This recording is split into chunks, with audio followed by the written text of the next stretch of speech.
Please welcome to the stage your president of Idaho Technology Council, Jay Larsen. Thank you. Appreciate you guys being here today. We're going to have an outstanding Capital Connect conference and, Capital Connect series here, where we have the opportunity to listen to people that are doing extraordinary things to help build the innovative capital ecosystem in the state of Idaho.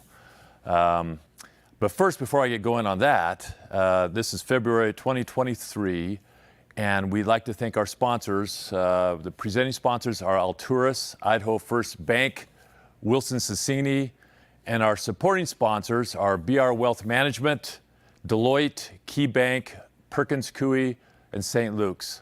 And I'd like to give a big thanks to Valiant Productions, who's been our host, and they have a wonderful studio here in West Boise, and their awesome technical expertise. The next Capital Connect series will be March 21st, 2023, featuring Sean Lundgraf with Energy out of Pocatello, an amazing company about mobile energy solutions and multiple solutions. So you do not miss out on the 21st of March. But today I get the opportunity to welcome to the stage Travis Hawks, who's the managing partner of Capital 11, who has done extraordinary things to be able to grow the innovative ecosystem in Idaho. So without further ado, welcome Travis Hawks to the stage. Travis, thank you. You got the smoke? Yeah, how do you like that, Travis? Yeah, you see that? That's impressive. That's an impressive intro. That right there, no question. You get that flying out you. That's like amazing. So yeah. Well, Travis, thanks for being with us. You know, thanks for inviting me. Oh, absolutely. We've been wanting to have you on the show here for a while on the series, and I got to tell you, I've kind of you and I have known each other for quite a long time through friend of Marty Howard. Yeah. And I've always been so impressed with watching this what I'd like to call one of the bright entrepreneurs of Idaho, Travis Hawks. So, I mean, if I could, we talk a little bit about you, if that's all right. Sure. The front part of this is that, if I'm right, you went to Bora High School, right? I did. Yeah. Local proud Lion. Lived in Boise my whole life. A lot of green and gold. Green and gold. Yep. And then graduated from Boise State as well. Yeah. Yeah. And then, but tell me what the first entrepreneurial thing that you think you did. Yeah. So definitely the retail stores. So my dad moved here from Pocatello in 1969. And then I was born in 1975, so I've lived here my whole life. And he was in the automobile business. He opened a car dealership here in 1969 when he moved here. So definitely had him as an entrepreneurial example. But when I was about 10 or 11 years old, he was looking for kind of a side investment, and he became a franchisee of Pro Image Sports, one of the first franchisees, selling the NFL, NBA jerseys, hats, those types of things.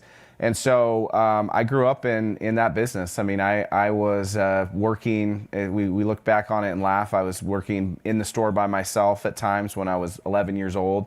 And back then, we didn't have computers. I was counting people's change back. And no, hold it, by yourself at 11-year-old? Yeah, I mean, not for many hours, but like I'd be working in the store, and my parents would want to go to dinner, and they would leave me there by myself because I could do it. And people would come in and say, "Is there someone working?" And I said, "Yeah, I'm working."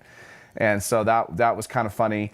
And then original tenant at Boise Town Square Mall. So Boise Town Square opened in 1988, and I remember I got to skip school that day to go to the mall opening and work in the store.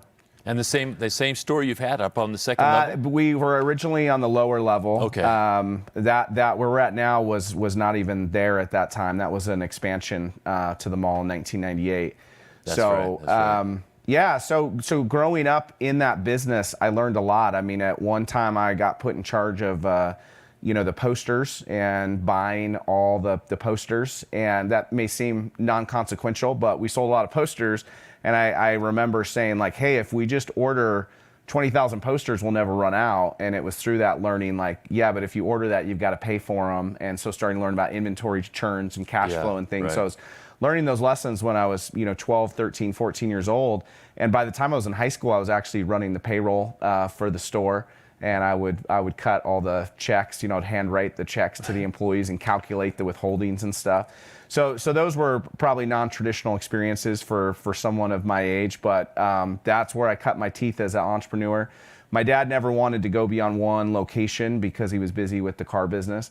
But when I was that's Hawks Motors? Yep. Yeah. And when I was going to Boise State, I said, I really love this, and I love all the different aspects of a small business, and I wanted to, help grow the business into, multiple locations and things. And so that's what I did for the first part of my career was grow those stores to multiple locations and run those stores. And, I did that, for quite a few years and learned a lot of great lessons through that, including, through the Great Recession, when we went through a time when people weren't out spending money and had to kind of navigate through that. So those were all great lessons that helped me with the things I did later in my career, as well as, I all of those experiences of starting businesses. I've started multiple businesses.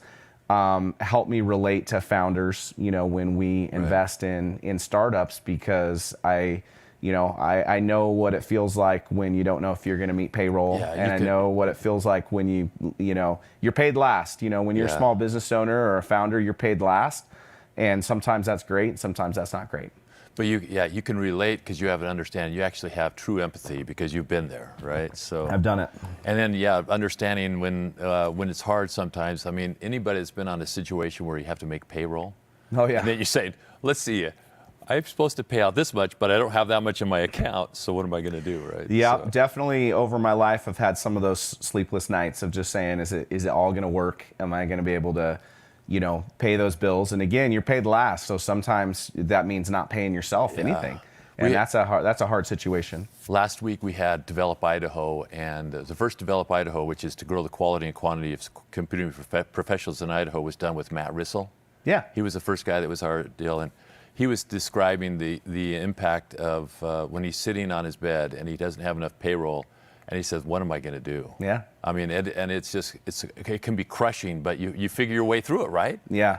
I think most founders and small business owners go through those things. And it's I think sometimes people think being your own boss or owning a business or starting a technology company, that those are glamorous things. But there are very difficult days and a lot of ups and downs. And that's what I dealt with personally and continue to deal with and now relate to with people we invest in. That's and having that grit and determination can be a big part of it. No question. Yeah. When we look at investing in companies, one of the things we really look at is, do we believe that the founder or founders, have that grit to stay the course, right? And that when they're laying in the streets bleeding, that they'll be able to get up and keep going. And that's one of the valuations we make. So let's make that shift really quick. Yeah. But I want to make it so we're coming from sports, because my boys love to go to your store. Yeah. Because you had everything that would attract anybody about sports, and then you have got cars. So I mean, you got two of the coolest things in the world, right? But now let's go on to the next one. So now you have Capital 11. Yeah. And Capital 11 is a company venture firm that is basically invested kind of earlier stage in about 39 companies, and 27 of them are in the Idaho area. Is that right? Yeah, I think we're at 37 portfolio companies, and it's about 75% are in the Boise area. Awesome. Yeah, and we took a non-traditional route to venture. We didn't say we're going to go start a venture capital firm. We hadn't had that previous experience of working at other venture firms. Essentially, my partner David Gardner and I, we've known each other now for going on 30 years. We met when we were both at Boise State, and we started Capital 11 a long time ago to formalize kind of side investing that we were doing. So we were both doing other things in our careers, but we started doing some of these side investments together, not venture, but more real estate based, lending based, some of those types of things. So we started Capital 11, I think in 2009. And then through that, and through the connection to the car business I had, in 2014, we started a company called Capital Auto Loan, which is a consumer lending company. And as we grew that business, which now has 55 employees, operates in 4 states, has turned into a nice sized business, that allowed us to continue to diversify into other investments. And so we continue to do real estate development and investment. And then it was 4 years ago that we kind of looked at the market and really said, our thesis is, we believe that Boise is going to be a great place to invest in technology, in startups for the next 15 to 20 years. We're from here. We know the market. We're well positioned, and we're both entrepreneurs that love starting companies and helping other entrepreneurs. So all that lined up to where we felt like it was a great fit and a great opportunity to start to do venture investments. And we made that first investment just a little over 4 years ago in Tavuti. Was our first investment, and they've been a great success. They completed their Series A 18, 19 months ago, and continue to grow, continue to do well.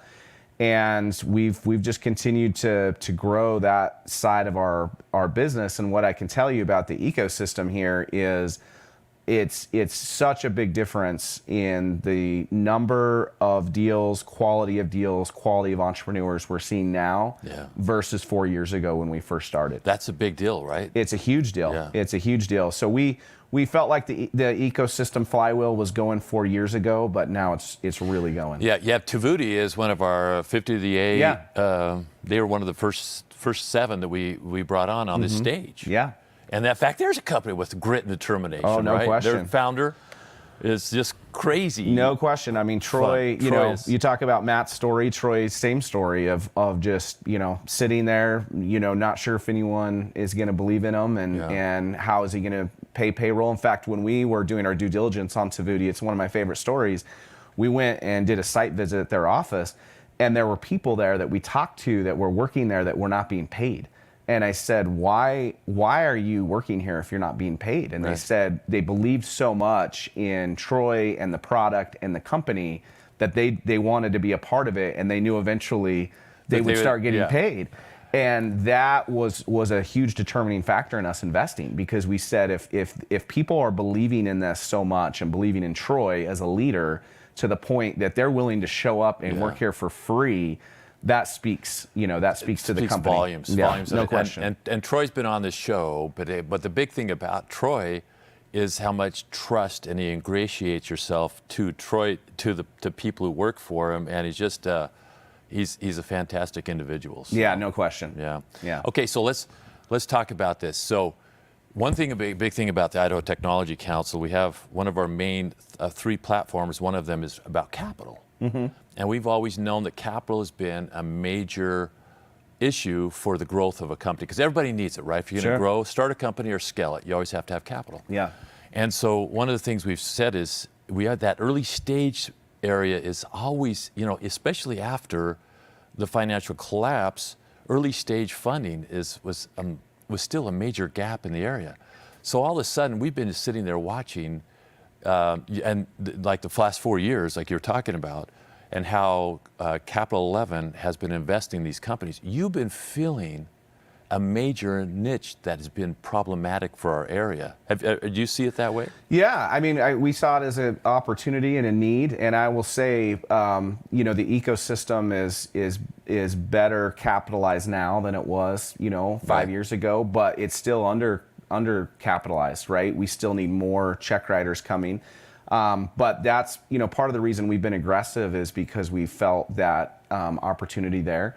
And there's been some other great things in the ecosystem, Stage.0 moving here, and the early stage investing that they're doing. The Trolley House guys are great friends. They do great early stage investing. So there's some great groups here doing it. We need more. The other thing that's happened, that capital has been critical, not only to help these companies grow, but also to keep them here. And, in the old days, you look back, 10, 15 years ago, we were losing companies that would move out of Boise because they were following their capital. Right. They would get a VC in the Bay Area that would be willing to invest, but it required them to move. That's changed now. One, because there's more capital here, but also because the VCs, those bigger VCs, have kind of changed their outlook and are now much more open to investing in companies that are headquartered here. Right. And we've seen that firsthand with, Andreessen Horowitz doing the Tackle.io deal, with Insight Partners doing the PlexTrack deal. These are huge groups that 7-8 years ago would not have been writing checks into Boise. Yeah, it would have been like, and Brad talked about that. Brad Wiskerson, when Count was growing, he was. People wanted him to move to the Bay Area. Yes. They wanted him to take that and said, you really don't have the talent necessary. Yes.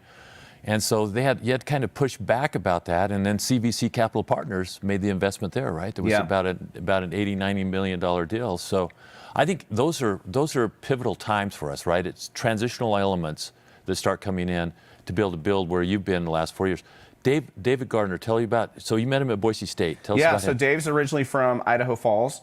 We're the same age, and he's also a lifelong Idahoan, but grew up in Idaho Falls. Nice. He moved over here to go to Boise State, and that's when we first met. We were both in the business school there, and found that we were aligned on a lot of ways we viewed, business, and stayed friends, all those years. He actually moved to Sun Valley for his job at the time, for his career, for 8 or 9 years, and then moved back.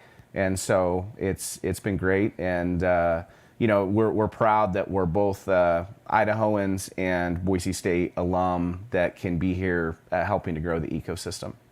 We love the Idaho connection, right? Yeah, absolutely. All right, so let's keep going on this idea of Capital 11.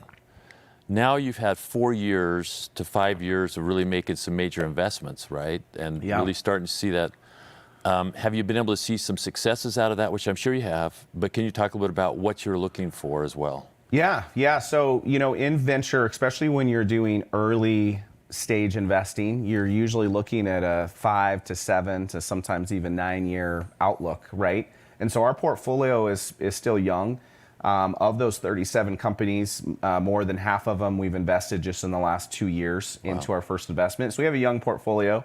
So we don't have any unicorn type exits yet. But we're not to that time where we should either. We're a few years removed from that, and we feel really excited about the companies we've invested in and the track that they're on. Companies like Tavuti, companies like Fitted, who we showcased at the 50 to the A. There's some great success stories happening in Boise. PlexTrack is not one of our portfolio companies, unfortunately, but they're a tremendous example of just really rapid growth to get to that Series B, and will have a great outcome. And that $1 million that came in from Stage.0 really helping them, but we have to have. I mean, obviously, this isn't just Capital 11 that needs to be, like you were talking about. It needs to be kind of this community that's really no question. We're very we don't want to be the only ones here. We want more people to come. And as I mentioned, we've got a great relationship with Stage.0. We've got a great relationship with Trolley House. We've co-invested with those groups in multiple companies. Right. And we always say we love co-investors. Our goal isn't to try and be the only investor in a company. We would prefer to have other people invested, because I always say that's more people that care. That's more people that are making introductions. That's more people that are helping during, problematic times. And so we welcome, co-investors. We welcome more people coming to the area, all those things. And there's still, we'll never reach a point where we say, oh, we're at the top of the mountain as an ecosystem, right? We're always going to need to do more and do better. We've made some great progress over the last 4 years, but we need to continue to grow. One thing you mentioned about, there was always been this question about, is there enough talent in Boise to grow to a billion, $5 billion company, whatever it is? Is there enough people that you could hire? And obviously through COVID, that perception and need has changed because of distributed workforce, right? So now, a company can be built, headquartered here, but they don't need 100% of their employees to live here. And more than ever, this distributed workforce of where you can have pods of people in other places, overseas, et cetera. Right. So you don't, the question was always, the statement rather was, there's not enough engineers here to support the ecosystem. I'm all for more engineers being here, but we also don't need all the engineers to be here. You're 100% right. And like a Clearwater Analytics, one of the biggest deals that's ever been done on a technology front here with the IPO and everything based on that one. They still have about 275 engineers that are located here, but their expansion is going to Europe and over to Asia. So where are they going to get a lot of their talent? They're going to have them go to where that area is. So they'll also, a company will have a distributed workforce in a lot of ways. Yep. So we've got to find a way to be able to keep Idaho front and center on that, but keep it so we keep developing here, but also understand the expansion that are going to take place in other places. I like this percolating thing. So let's ask this question. Now you've got all these portfolio companies that you're investing in. You've got somebody watching the program that's saying, you know what, I've got this great company that I'm building. Yeah. What are the 3 things that you're looking for as somebody comes and talks to you about potentially investing in their company and being part, having Capital 11 be invested in their company? What are your thoughts? Yeah, that's a great question. And first of all, I'll say we not only want to be a great help to the ecosystem by investing, but we also want to be a great help to the ecosystem by mentoring. Right. And so we're willing to meet with any Boise or really any Idaho company. Even if we kind of look at the deck and determine it's probably not a fit for us, we'll still meet with them and we'll be very transparent that it's probably not a fit for us. But we're still willing to meet to just give them advice, guidance, counsel, those types of things, because we truly want to help the ecosystem. And for those companies that we choose not to invest in, we hope they're successful because the ecosystem needs as many successes as possible. And so we don't feel like because we pass on somebody that they can't be successful. So right? the number one is you'll talk to anybody. Just we'll to talk to anybody give advice to help them. and see what it absolutely. is. So now let's say, what are they going to look at? If a company you want to invest in, what are they usually going to have? Yeah, so because we are generally entering in that seed stage and early seed stage, you can't pro forma your way into an investment. We'll certainly look at financials and projections and things, but it's so early that's not how you make your due diligence decision. So a lot really is founder based. We're really going to look at that founder or founding team, and it's back to what we were talking about early. Do we believe that they have that grit and determination? Do we believe that they can pivot? Do we believe that they can be coachable? Do we believe that they can just go out and just not accept anything less than success? Again, this was what me and Monty talked about, at the 50 to the A, just not accepting anything other than success. So we definitely spent a lot of time looking at that. And then certainly, and Monty's the founder of Fitted. Yeah, Fitted, and the CEO, an amazing company. Great company that people will become more and more aware of, in the next couple of years. So that's a big part of it. And then also we're going to look at certainly what is the idea and what is the stage that they're at. We like to come in when hopefully the tech is already built and they're either just at commercialization or close to commercialization is ideal, but we make exceptions to that. But we're going to evaluate, the idea, the technology. Do we believe that there'll be product market fit out there? How big is the opportunity? All those things that any venture firm would look at. We're going to look at all those things. It's, we always say it's an art, not a science. When you're doing early seed investing, we can't sit there and say these will be a success and these will not be. One of my, a friend I have that's in another state who does early seed investing, he told me once something that I've never forgot, which is he said the companies that he passed on have outperformed the companies he's invested in. Yeah, and obviously that's hopefully not what happens to us, but it just, again, speaks to, and we tell people when we pass on investment with them, we tell them, like, we not only do we want you to be successful, like you very well may be. It's just it doesn't mean we're right. It just means it's not the right fit for us. You're like, it's not an exact science. No, because there's so many variables that come in. It is not a science. And I got 2 things really quick. The fun thing happened to me on Sunday. So I'm out walking in my neighborhood, And a person who lives in my neighborhood is a developer over at Clearwater Analytics. His brother is with him, and I walk up to him, and I found out, Danny's the guy's name that's in my cul-de-sac, and he goes, "Let me introduce you to my brother. He works for another early stage company. He used to work at Clearwater Analytics with me." And I go, "Well, who's he work for?" And then right across his jacket was just like Monty had, fitted. Oh, nice. So this guy is the director of development for Fitted. And so anyway, it's great to see, because you were just talking about that. What's so fun about this area is that we see much more things percolating up, right? There starts to be a middle market for us to be able to have people and early stage companies to be able to do stuff. It's much different than it was 5-10 years ago, isn't it? Yeah, no question. And what's exciting to me is the next step that we'll see, which is as these companies mature and have exits, the effect that will have on the ecosystem. Yeah. So we've had some exits, right? We've had some, you mentioned Clearwater Analytics, you mentioned Count, T-Sheets, you've mentioned all those. Those are great ones that have had exits, Cradle Point, there's others. And those when those exits happen, they have a great impact on the flywheel. Yeah. One is just because of the confidence, honestly, like just to be able to, for entrepreneurs to say like, okay, that company, those people just built a $500 million or $1 billion company in Boise. I can do it too. Right. So just the confidence of it makes a difference. But then ideally what happens is you hope that those founders who cash out, and hopefully there's local angels and other investors on that cap table that then will be reinvesting, right? And then will be re-engaging with new companies. And so as the flywheel goes, it just goes faster and faster.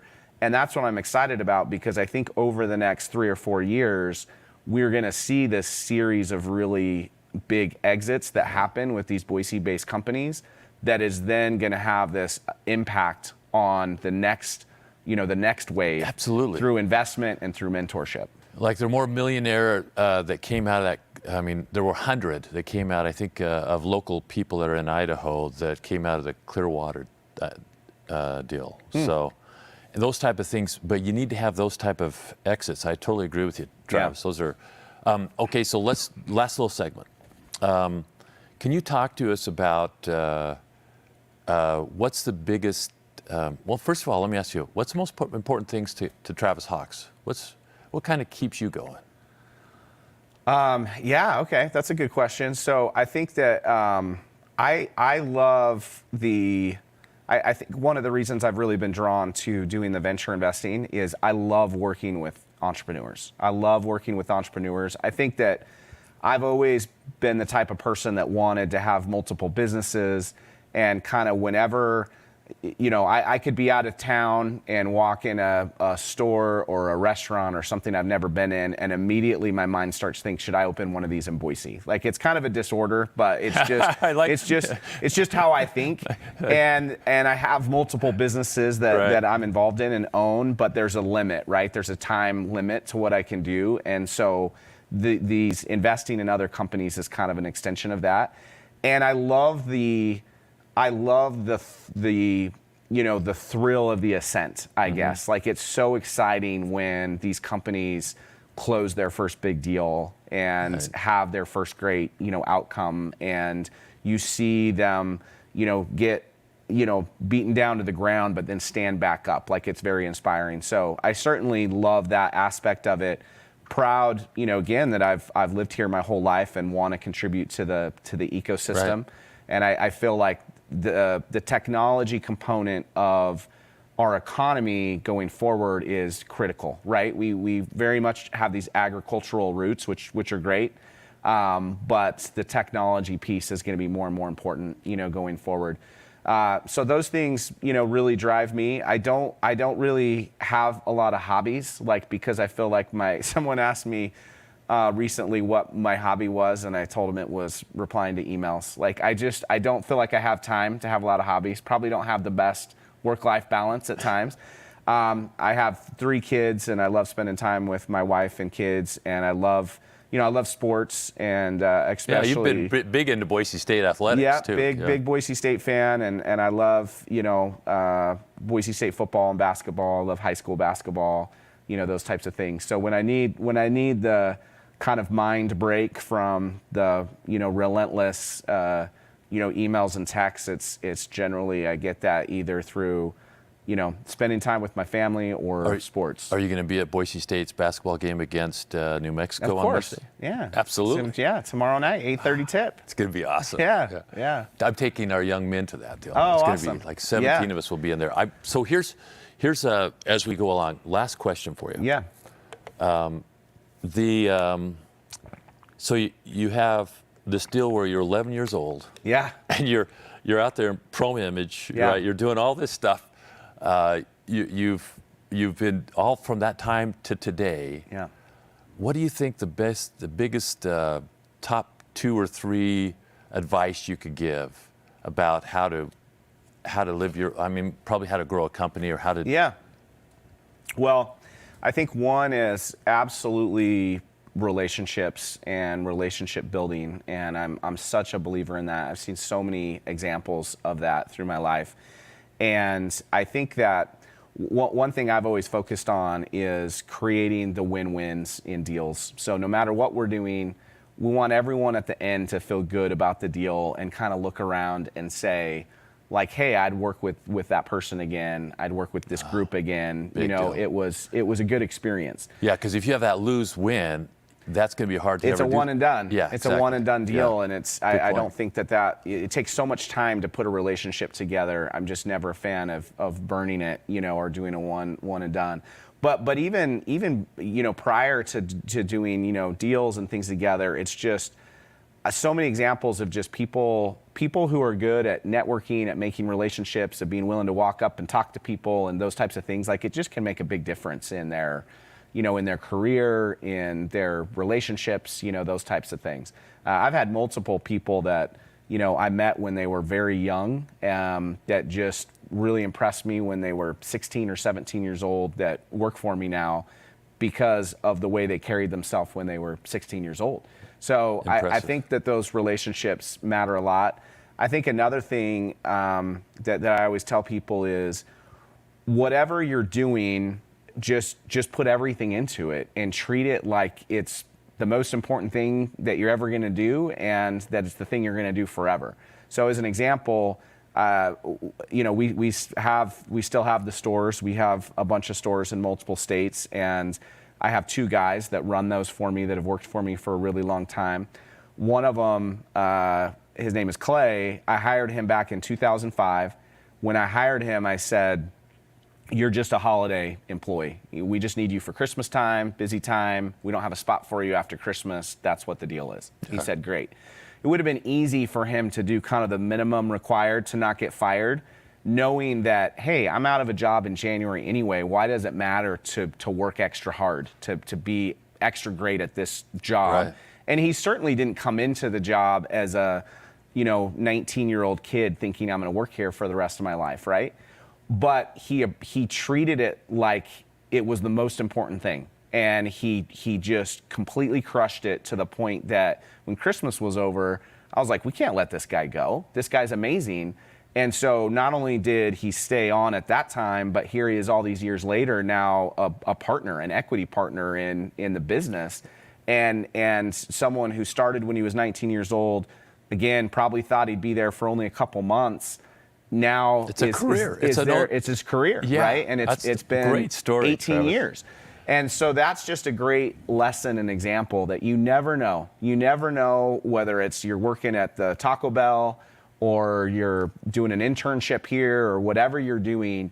You never know how that's going to impact your future and the relationships you're going to make and the opportunities that are going to come your way. But your commitment level is always what drives that, right? Because if you're only half in, it's hard to do something. I mean, that's a great story. Any last?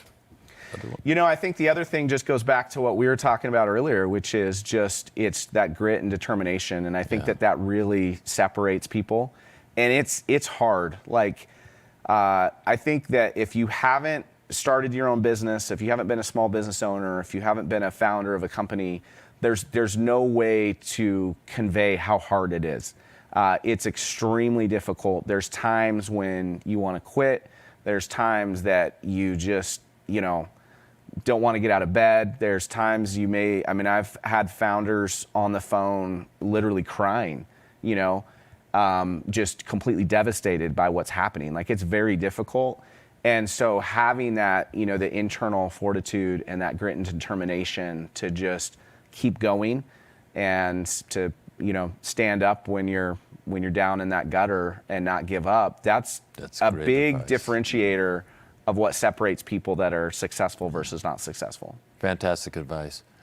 Well, we've come to the end of the program, but this has been fantastic. I honestly, Travis, it is great to see the impact that you're having on this community, and it's really changing the way that we're operating and all the things that you're doing. So we truly appreciate the work that you're doing, and you and all of the people part of your companies, and thank you for that. Yeah, absolutely. Again, thanks for having me, and we appreciate everything the ITC is doing, and it takes all of us, right? It's going to take all of us to continue to grow and advance this ecosystem, and we've got the best as ahead for sure. So it's going to be fun. And the ITC does stuff because it's about the whole ecosystem, but it's people like you that are actually doing the work that really makes the difference. So thank you so much. Appreciate it. Thanks for Travis for being here, and thanks for look forward to joining us on the 21st of March, our next Capital Connect series, where we have Sean Landgraf from Energy Solar. And again, we thank our presenting sponsors, Alturas, Wilson Sonsini, and Idaho First Bank. And let's hear it so much for Travis Hawks.